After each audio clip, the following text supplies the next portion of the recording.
The Albert Ekka Brigade marked its 56th Rising Day with a solemn and dignified wreath-laying ceremony at the Albert Ekka War Memorial in Lichubagan, Agartala.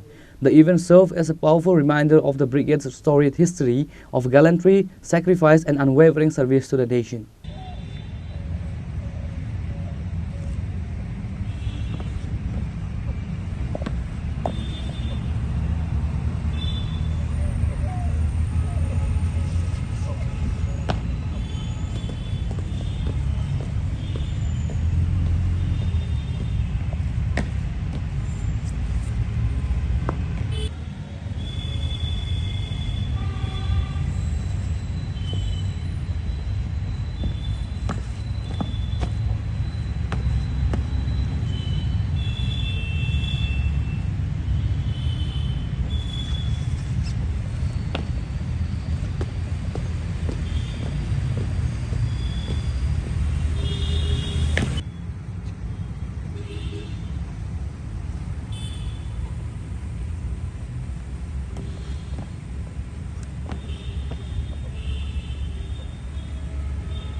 The ceremony was held to honor the immortal memory of the martyrs who laid down their lives for the country. The brigade is named after Lance Nayak Albert Ekka, the posthumous recipient of the Param Bir Chakra, India's highest military decoration, who displayed exemplary courage during the Battle of Hilli in the 1971 Indo-Pakistan War.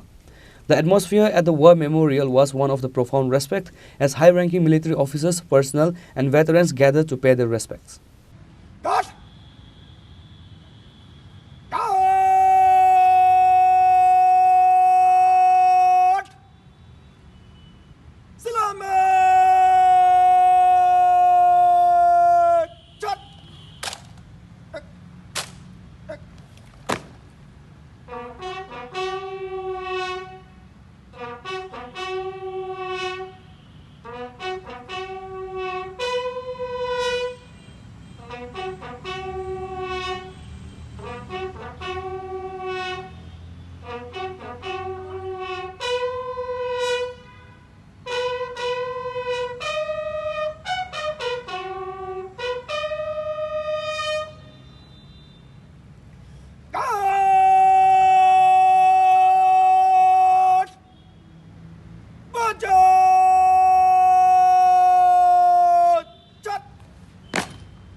Reporter Pranav from Agartala, Chini, Khorang.